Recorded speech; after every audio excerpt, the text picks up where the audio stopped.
প্রিয় মানুষটাকে পেয়ে বন্ধুত্ব নষ্ট করে, সে আসলে কারো বন্ধু হওয়ার যোগ্যতা রাখে না। প্রিয় কাউকে পেয়ে বন্ধুদেরকে তুমি আজ ইগনোর করতেছ, তোমার কোনো বিপদে বন্ধুরাই সবার আগে আসবে। প্রিয় মানুষটার পাশাপাশি বন্ধুত্বেরও আগলে রাখতে হয়। তবুও যদি কারোর জন্য তোমার বন্ধুত্বকে হারিয়ে ফেলো, তাহলে এর জন্য একদিন তোমাকে অবশ্যই আফসোস করতে হবে। প্রিয় মানুষ একজন গেলে আরেকজন আসবে ঠিকই, কিন্তু বন্ধু একবার হারিয়ে ফেললে তাদেরকে আর খুঁজে পাবে না। যে মানুষটাকে প্রতিনিয়ত অবহেলা করলে তোমার মনে আনন্দ দেয়, একদিন খেয়াল করলে দেখবে ওই মানুষটা তোমাকে আর গুরুত্ব দিচ্ছে না।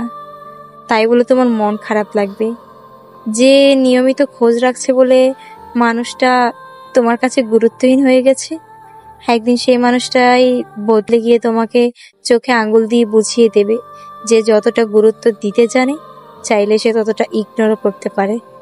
তোমার বাসা নিচে দাঁড়িয়ে থাকা ছেলেটা প্রতিদিন আসবে না, কিংবা তোমার কলেজ ছুটির পর কেউ তোমার জন্য অপেক্ষাও করবে না, যদি তুমি মানুষটাকে একটু গুরুত্ব না দাও। আজ যে মেয়েটা তোমার জন্য পাগল, কাল তোমার কথা সে মনেও রাখবে না। যে মানুষটার ফোন পেয়ে তুমি ধরো না, কিংবা নানা রকম অজুহাত ব্যস্ততা দেখাও, একদিন সেই মানুষটার ফোনও আর আসবে না। যে নিত্য নতুন মেসেজ করে যাচ্ছে আর তুমি দেখছো না, একদিন তার কোনো মেসেজ আর তোমার ফোনে আসবে না।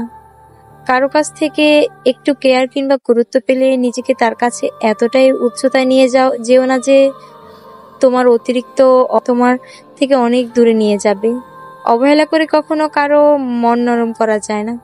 অবহেলা পেলে মানুষ ভেঙে চুরে নিজেকে শক্ত করে ফেলে।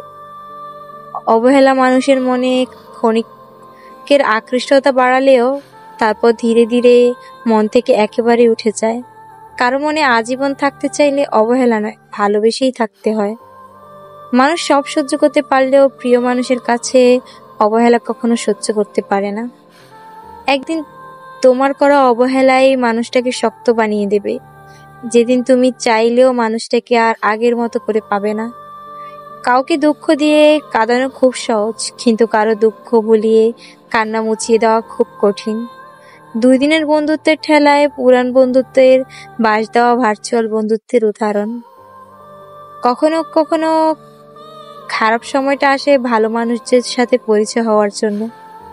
বারবার ঝগড়া রাগারাগির পরেও যেই সম্পর্কটা টিকে থাকে, সেই সম্পর্কটা গভীর হয়। আমি জানি আমি খারাপ, কিন্তু আজও বুঝলাম না ক্ষতিটা কার করেছি। ভালোবাসার মানে বিসর্জন, নিজেকে বিলিয়ে দেওয়া, উজাড় করে দেওয়া প্রিয় মানুষটার জন্য। জোর করে কারো আপন হতে যেও না, বিনিময়ে অবহেলার পাহাড় তুমি সহ্য করতে পারবে না।